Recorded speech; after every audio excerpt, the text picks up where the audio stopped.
Because what are you doing?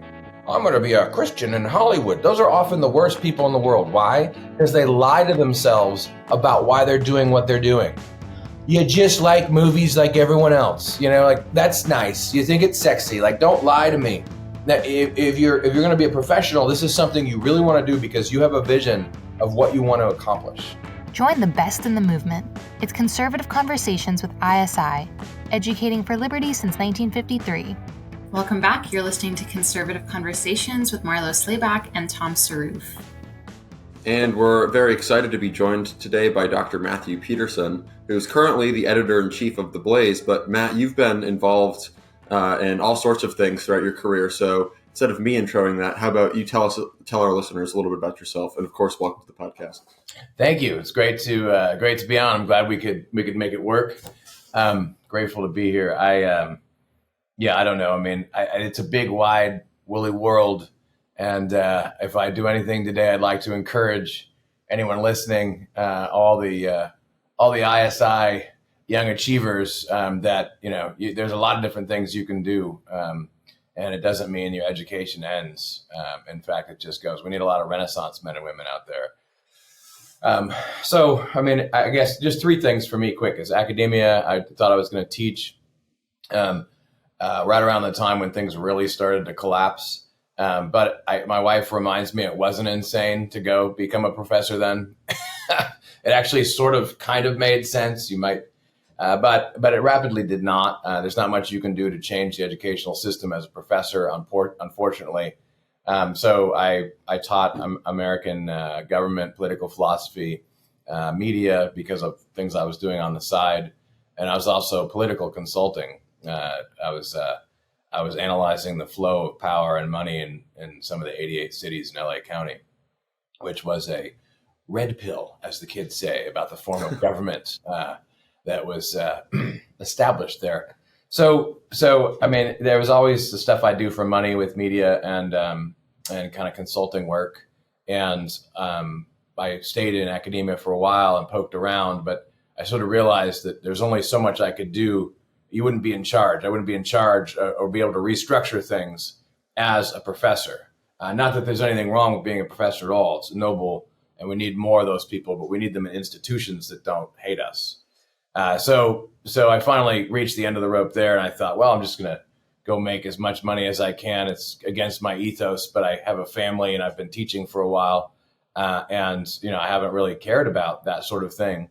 And it was right around that time when I was still doing, stuff for money on the side, when Ryan Williams called me up and he's like, come back to the Claremont Institute. And I'm like, no, I don't want to do that. I'm not going to go back. Drag me back in.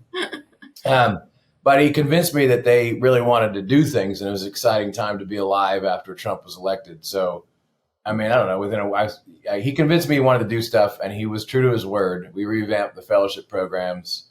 Claremont Institute fellowship programs are great stuff. And we also did a lot behind the scenes to further what we think is good. Within a week, I think, of being there, I was bowling in the White House, and people were, listening to what we were saying, which was different than the academic world. And also created something called the American Mind, which got in a lot of, what do they call it on the left? Like good trouble? It's good trouble. We got in a lot of good trouble. More of an elite publication, but didn't have huge numbers, but it had very influential numbers, and had a lot of fun doing that.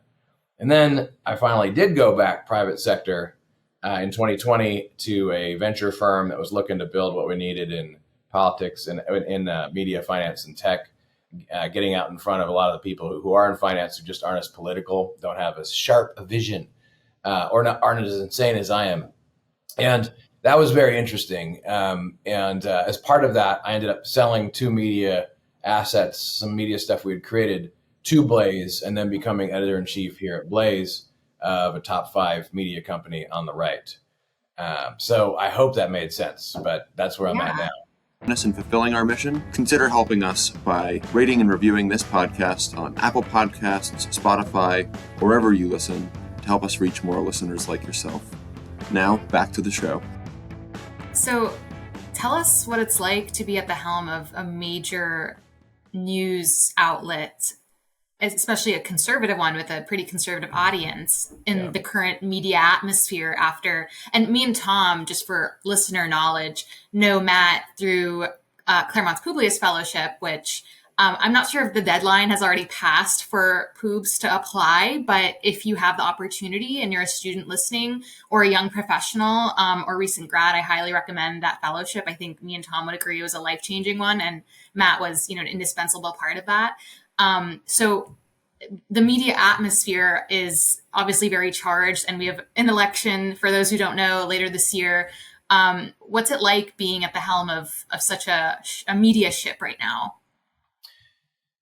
It's great because I feel like, I'm sorry, that's probably my laptop beeping, and there's nothing I can do about it right now. But we just have to all deal with it. We're going to bear with it. I will tell you this. It is great because it is the place to be, right? It's a key place to be this year. So in terms of positioning, it's right exactly where I certainly want to be, at least for the next 9 months. And I mean, I want to be here longer than that, but I'm saying, like, this is the time. It's a historic year, and I don't think it looks good. So it's a very rare opportunity to reform and rebuild a media company that can survive what's coming this year, and that takes people into the future of what should be and what's possible, given the situation we're in. So in other words, censorship regime is going to increase this year. I see nothing to stop it. It's going to be even worse than it was in 2020 in most ways. And there's some exceptions to that, right? X, Twitter, but it's mostly going to be bad. And so you got to navigate that. And then the media landscape, right? If you look at what's going on just business-wise, I mean, it's falling apart. There's enormous companies just falling apart. They're just disintegrating all around. So it's very exciting. In terms of that, it's exactly where I want to be. But it's also a serious challenge, because you can't just walk in and start, beep, beep, beep, moving the buttons and making everything go. Where Blaze is a very great place. It's a smaller company in terms of, like Fox, but it's larger than a lot of the little conservative, like, nonprofit world or whatever. And we have a lot to do. We have a real serious job here to reform and rebuild in a way that's non-destructive and that evolves the brand and evolves what we're doing. So it's kind of like a race, So in that respect, it's very challenging. It's very hard. Like, we have to figure out how to build behind scenes and stuff you can't see, so that it doesn't fall apart in the next 9 months, like I think other conservative media companies might. So that's really challenging and difficult. And look, no one on the right has built something that can just expand in media, that can just add content and grow and grow and grow. No one's built that apparatus yet, and that's what we have to do. But there's a reason no one's built it, and that's because it's really hard to do. Right. And what do you think this is something I'm interested in, because as you mentioned lately, I think like Vice has hollowed out their staff. I think they completely collapsed the website or something. There have been a number of publications recently that have fired like a lot of staff. And obviously these are publications that are on the left, or the mainstream legacy, whatever they're called now. And conservative media is, I guess one of my critiques of it is it often seems that it's playing defense more than offense, and, kind of fighting back against the narratives that a lot of these media companies, and whether it's the New York Times or, it's Vice, whatever it is, that they're setting. What do you think, as someone who is a visionary and kind of, leading the Blaze through the kind of collapsing atmosphere that the left is up against right now, the media atmosphere, what do you think that the Blaze can do? And what do you think conservative media can do better to maybe set itself apart and survive some of those trends that are affecting journalists and larger media companies on the left? Oh, wow. Well, if I'm successful, I can write a book on this later on. I think, let me start with attitude. Sort of force of will. I think there's a real insecurity on the right in media. There's a lot of people who basically have failed careers in Hollywood or media, and so they're there on the right. And that, I think that is sort of pathological. Like, it plays into a lot of insecure sort of action, which means you start to act in extreme ways, or despise sort of actual aesthetics and beauty. Like, oh, well, anyone can do that or whatever. So the upshot of it is you get the right thinking that we can't get the talent. This is a fundamental, like, I refuse this premise. Like, this is death to me. I assume, and I've always assumed throughout my career, that I can get anyone I want to work for me. Because if they see a vision that they agree with, right, and that they see that this is going to be the opportunity that it is, then they will want to work with us. And I think that that's very different, though, than the way people on the right have operated, especially in creative spaces. And in the past, there's good reason for that. In the past, it just seemed impossible. Now, I mean, there are tons of talented people. You have to pay them close to market rates, and they have to see that there's competence, which there's often not in executive sort of leadership, on the right. And that's what's unique about this opportunity at Blaze, is we have a chance to build that, because it's not true that you can't get the talent. You can. Everyone hates what's going on. There's a lot of people who, guess what, lean right, or whatever you want to call it. They're against the madness. But in the past, like, they see incompetence, they'd see weird insecurity and ego, and they would see a very, very small paycheck and say, like, why would I do that to myself? I'll just quietly work within the industry I'm in.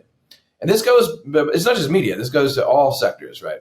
But I think that's changing now, because people see the opportunity to build something new, and they also see how bad it is, right, within media itself. And so I don't just sense this, I know this. I've talked to people across the, it's amazing what's going on. And so you have to at least have the confidence to say, no, we can get the talent. But here, second, real quick. The second part of this is, the reason you'll get the talent is if you have a vision of what you want to do. So if you don't understand what you're trying to do or accomplish in a positive way, then you're not going to get the talent. You're not going to get anything. You don't deserve anything. Because what are you doing? I'm going to be a Christian in Hollywood. Those are often the worst people in the world. Why? Because they lie to themselves about why they're doing what they're doing. You just like movies like everyone else. Like, that's nice. You think it's sexy. Like, don't lie to me. Now, if you're going to be a professional, this is something you really want to do because you have a vision of what you want to accomplish.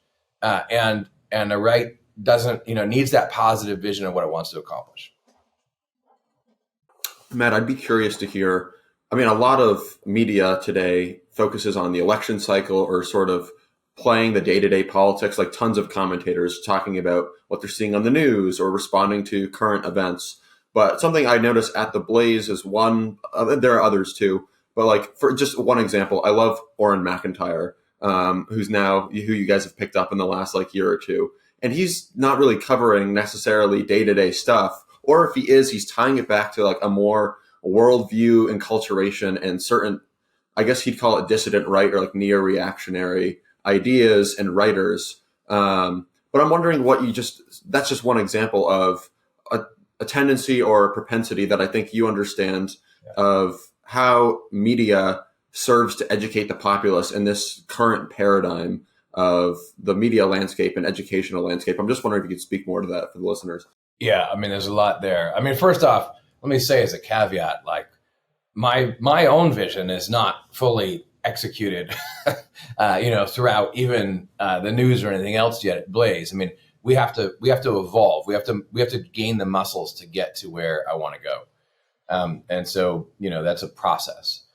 So everywhere I look, I see work to be done, even though it's an amazing place, amazing company. But in my own, day to day, I just see work that I need to do in order for us to get where we need to go. And I feel like we can get there. We all want to get there, but there's just grunt work to get there. So to your point, yes, what does that mean about the news cycle? Well, everything online, right, tends, as we know, towards getting the clicks. Now, the truth is the clicks are important. It's a metric of power. But if you're moving to a subscription model, as we have, it's less important. It's more important that you get subscriptions and you have engaged followers. And to that point that you make, I think it's very important and very fascinating. In a way, it's logical, like my progression career-wise, because I wanted to educate and reform like what the idea of the university is. Right. And that was impossible in the actual universities. But where can you really teach in mass now?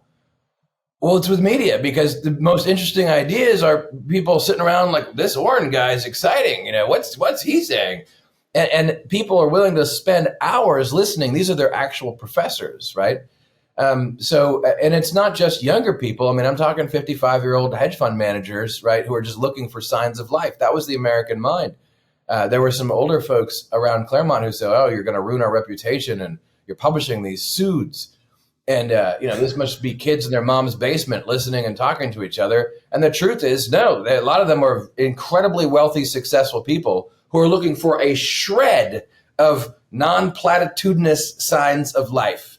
And that is what the opportunity is right now. So there's a lot of educational sort of content that you can put out there. And then also, I think there's a way to even get a little bit more, newsy, but just more in depth, to give people more, like 10-minute blocks in a daily news show that I hope will appear in a few months if I don't have a heart attack first. 10-minute blocks that go a little bit more in depth in the interviews, rather than your usual like a few minutes, even on like Tucker Carlson Tonight. If you're a guest, you got this much time. Well, let's get a little more time. Let's do it a little bit deeper, but let's still move, right? And I feel like people want that depth. They're starving for it.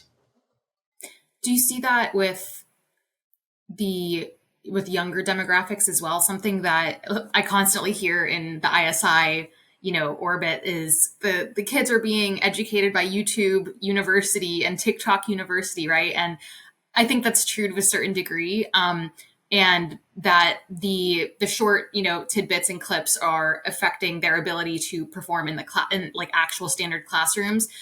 How do you see that affecting the media environment of the future and adapting to those preferences for, Zoomers who are, more interested in like just perpetual scrolling of these, like curated clips and rather than like substantive media? Like, I don't know if like these long form, oftentimes really well written reported pieces from like the New Yorker, will they appeal to a changing media environment? Or what are your thoughts on just how to appeal to obviously a lot of ISI's audience is undergraduate students, and so their preferences are perhaps much different than that older demographic that would perhaps appreciate this more, the deep dives, the substantive reporting and material.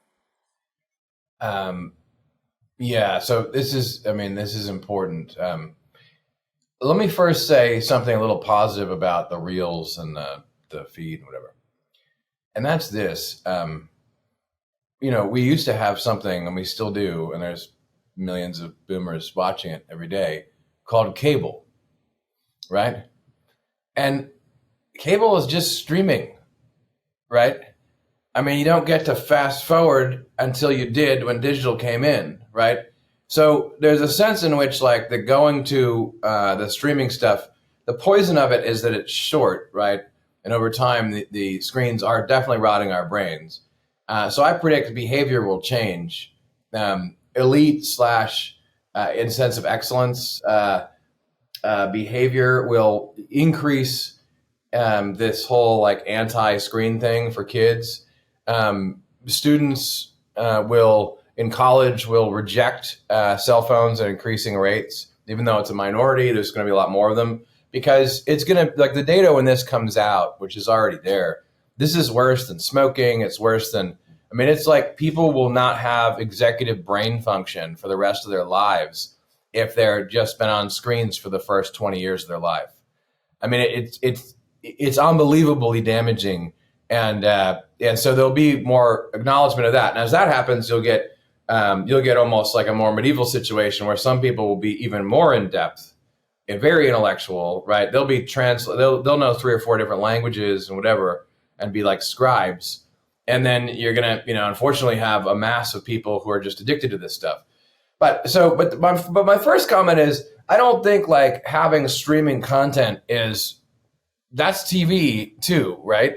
So I think that the goal is, what is that streaming content, and what are you learning from there? And I think there's a lot that can be done there. Like there's a ton that can be done that is of interest to people who have some part of themselves that's not just swept away by the tide of addiction, distraction, and whatever. So you're going to have some island in your life if you're interested in, based PragerU or whatever you want to call it.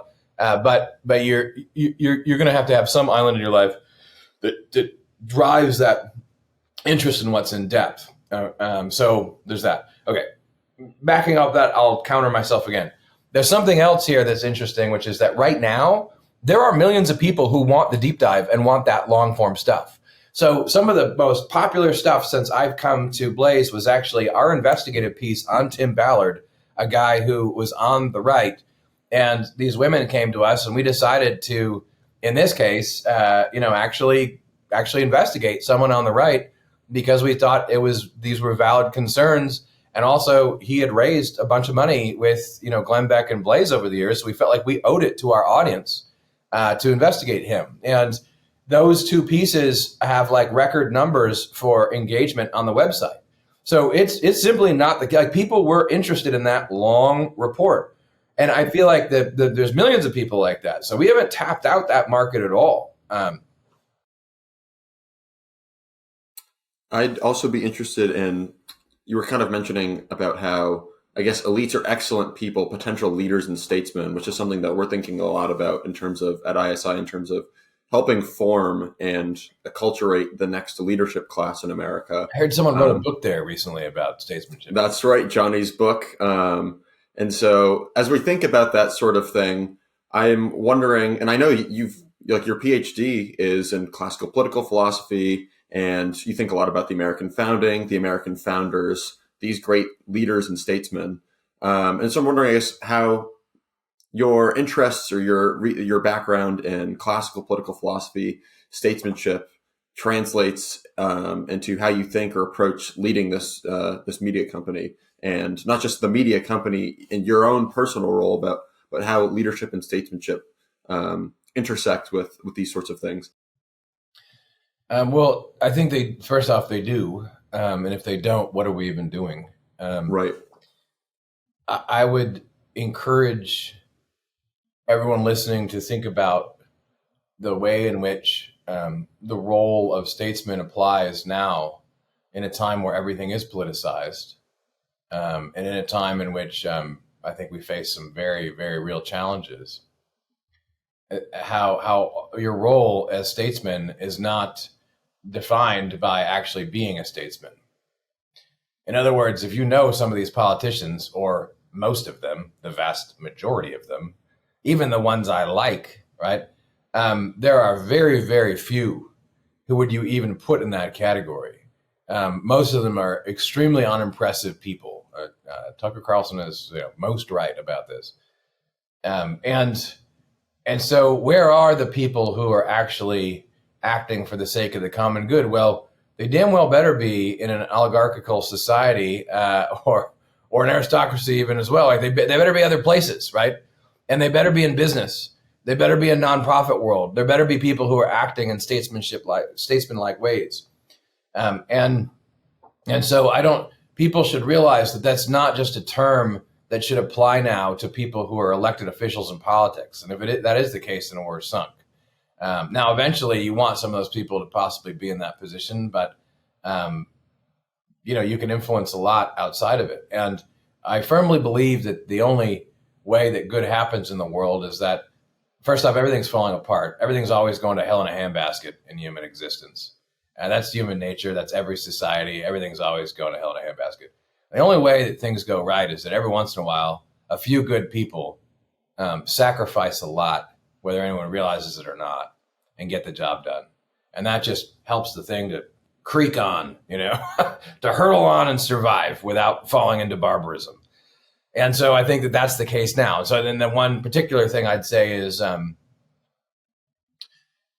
one of the characteristics of statesmanship or prudence is realizing that one has to quietly work over time to do what needs to be done whether other people realizes it or not. So, a lot of the work of prudence is quietly seeing the opportunities to stitch things together or to build things.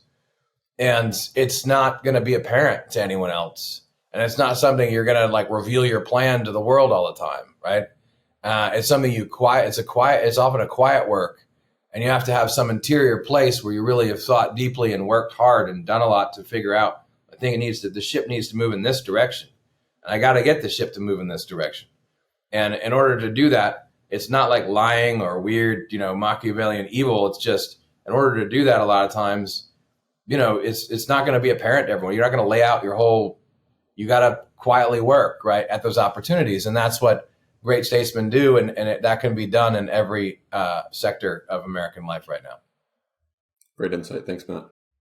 What do you think the incentives for, just from a very, I guess, superficial and materialist way of analyzing the types of personalities and people who are attracted to public service and, roles of, we'll call them, servants who are in strictly political roles, whether that's, your House of Representatives or a senator or whatever.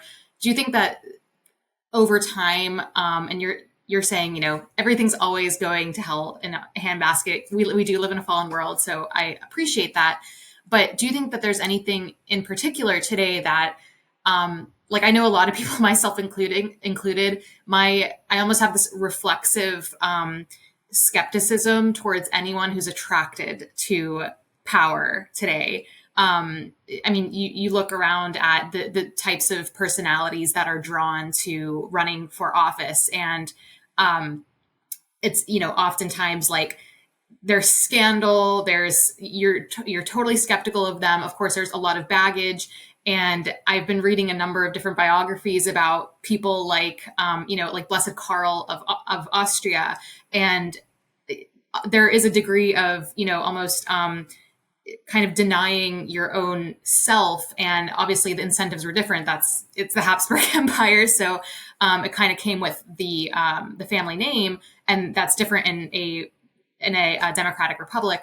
But what would you say are, obviously Tucker offers I think a good assessment of this all, but what's your own thoughts on where should people who have a disposition for leadership, or maybe the instincts that go into good statesmanship, should they be going into these positions of public office, whether that's like at the local or even national level, or are they better serving constituents and others in the private sector, in nonprofit environments, or totally, like, even if it's like serving on your public school board? Where should those people be going right now? Or do you still have hope in, these people who are maybe students right now who are still seeking out potentially running for some sort of office, that they should continue to do that? Or will their impact be better elsewhere? Yeah. Well, let me first agree with the problem. The problem is that a lot of the people who go into this now, when I say unimpressive, I mean that even these are people who would sell out their country for, an extra like tens of thousands of dollars, or enough money to like buy a vacation house and have a small boat in the Chesapeake that they use on the weekends. And they want the pinnacle of success is a McMansion in McLean, Virginia. And then, they want to have an affair with the intern or something like this. Even their vices are small, it's like, at least they're small-souled individuals, and it's pathetic, really. It's disgusting to me. It's revolting to me, the kind of DC consultant class, petty tyrants. They don't want enough, it's like they're small-souled people. So, there's a lot of politicians like that where it's like my buddy, I don't know if I mention his name. My buddy, he's an actor. He likes to say when he meets people, like, yes, I'm an actor. It means there's something wrong with me. I didn't get a lot of attention from my father. He wasn't around, so I pretend to be other people in front of a camera. And that was hilarious, right? And completely disarming and self-knowledge. But that's pretty much all politicians too, right? And so there's always that nagging. So in terms of leadership, I mean, I think it's really hard. I think you have to know something about what virtue is, and what statesmanship is. And, I know prominent people in tech give virtue talks who aren't even religious, right? Why? Because they know that people, like, no one's been taught this. That's okay. Like, it's not your fault. You haven't been taught what virtue is, what it means to develop the habits that make you strong, that make you a leader. And, like Washington, the more that you're self-possessed, the more that you control yourself, as hard a truth it is for all of us to think about, the more people are actually drawn to you, because they can sense that you can control yourself, and they see some kind of quality in you that they want to follow. Whether or not you're good or bad, you can do good or bad with these virtues sometimes. So anyway, I think you have to first know what virtue is, and then see how you would have to work on these things over time. You have to have some sense of how you would progress spiritually, or emotionally, and all these ways. And then, so you'd have to know something about that, regardless of where you go, right? And then I would say you would want to find, you're young and ambitious for the right reasons, because you're going to use power for good, not like those other guys. Then you'd want to get in a situation where you could sort of prove to yourself and other people that you can lead other people. And usually that means getting your handed to you, and starting out at the bottom of somewhere and working your way up, and demonstrating some kind of skill in any kind of sector. So I don't think it really matters. I think as long as you demonstrate success truly in any of these things, that outside of politics, I feel like that would be very, very important for most people. If you were in politics, then I want to see that you can actually lead people, right? So that being said, I think everyone should be involved in their local community right now. If you're a decent person, you should absolutely be doing your school board stuff. You should be doing all that stuff. And who knows where it leads, right? You don't even have to. That's how a lot of people get involved in politics. They get pissed off at something locally. This is a classic American story. And then they conquer. So everyone should be involved in some way. But I think if you're young and you're thinking about this, you should be trying to demonstrate success in leadership in other sectors before you go into politics. Because being a politician is a lot like being, sadly, it's like a little secret here. It's like being a professor or a media star. And the problem is, if that's all you've done, you have a problem in leadership, because your job is sort of a Jedi Master job, right? Where you kind of like, ideally, people leave you alone and you do your stuff and you get better at things with your peers intellectually, but it's kind of like you're out there yourself and you're not expected to like lead large teams of people, right? And so those aren't things that for long periods of time would lead to the kind of leadership we're talking about. Does that make sense? Yeah. Matt, I know you've got a hard stop in a couple minutes, so I guess I have a two-part question to, I think, wrap things up. I guess the first part of that is, I'm wondering, you look through history, whether it's American history or the history of the West, or just world history more generally, and I'm wondering where you think we are right now. And then related to that, I had a professor at Boston College, great lady, great mentor, who always talked about, doing the next right thing. And sort of the tie into prudence is seeing what that is, seeing what that opportunity is, like you said earlier, and then being able to do that effectively and grow in that virtue. So this might be a hard sort of second part related to sort of seeing where we are. But in terms of getting to being in a place to do the next right thing, what is your, I guess, general life advice? And that might be a little bit hard because students are doing all sorts of different things, but some general broad themes of, what is some things that people can do to prepare them or even see the opportunities of doing the next right thing, if that makes sense. Yeah. Well, it's very difficult to say, where you are at any given time and place and zoom out and say like, well, we're in this period and this is what will happen next. But I do think that regardless of how I categorize things or see things, what am I most sure of? I'm most sure that the next right thing to do is to foster a commercial cultural movement, as I call it, that is, because culture is made by commerce in America. That's what I like that as, creative. I don't like it, but I like to be more artsy, but culture is made by commerce in America. So it needs to be cultural and commercial. And that will, I think, that needs to be done. Why? Because you have to unify everyone who's on Team Sanity.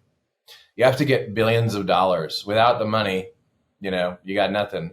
You got to get billions of dollars out from under woke capital, and it's all been hijacked by the other side. So that and you have people killing themselves, actual suicide, but also health, food, just all the degeneracy. This society is killing itself, and the commercial cultural apparatus is like pushing all of this on the people. So the only way to fly, regardless of what happens to America, to unify everyone who's just on the other side. Some people they're not on the right, they're not religious, they're just about human excellence, and they see that this stuff is crazy, maybe more like an Elon. Some people are, Christian, religious in some way. They're against what's going on. Some people are on the right. There's some people who are more like Joe Rogan listeners who are sort of like, I don't know, this stuff is kind of weird. I'd rather be with these people. Everyone who wants to live in the same neighborhood needs to actually live in the same neighborhood now. And this is the only way to save the whole. If you're going to save the whole, if there is a saving of the whole, you have to bring together this coalition of people in a real visceral way. So I think there's 1,000 things that can be done if you understand that, because that means that there's all kinds of new companies that need to be created where you're trying to use technology to help people and not crush them and destroy them and dehumanize them. That means that you're going to have to push, all kinds of best practices that we haven't thought about how to use technology, for instance. That means that you're going to have to come up with new rhetorical ways to argue for an attractive way of life that is truly attractive, that is truly true, good, and beautiful, that should sell itself, right? So where is your advertisements for a way of life that is worthy of the name in the 21st century for America? I don't know what the American way of life is at this point, but that's our job to determine what it is in this next century. And that means, how do I live my life? Ways of life. And that's why I say commercial cultural. What do I buy and why, right? How do I actually live my day-to-day life? How do I see the point of a job and family, et cetera, right? All those basic things need to be reconstituted for people. So I think that the sort of unity that would come from that, from living in the same neighborhood and buying products and services from each other and creating art and culture together, that's what needs to be done, and that's what everyone can participate in. Awesome. Well, thanks, Matt. If people want to follow more of your work, or if you have things that you would suggest our listeners to go find or go look for, what would you commend to them? If you're interested in anything I said, I wrote a piece called The Way Forward for the American Mind a while back. It lays out some of this vision, particularly about how media is essential in order to put together anything that I just described. So you can find that at American Mind if you look up Matthew Peterson, and I think it's The Way Forward, Path Forward, something like that. I'm unfortunately on Twitter. You'll know that I've reached a certain number in my head income-wise, but I'm not, because I won't have to be anymore. But until then, poor man that I am, I'm on Twitter at DOCMJP. And then, of course, Blaze Media, you need to help us build. It's only $3 a month if you can do it. And you can, if you do that, I guarantee that that money will be used to build something that is going to blow people's minds over the next year. Sweet. Well, we'll plug all of that in our show notes. Thanks again, Matt. Thank you. Thank you for listening to Conservative Conversations with ISI. If you've enjoyed this episode, be sure to check out our website at isi.org/resources to see all that we offer our members, including the Intercollegiate Review, select modern age articles, debates, lectures, and of course, this podcast. Thanks again for listening. Don't forget to rate and review, and we will see you next time on Conservative Conversations with ISI.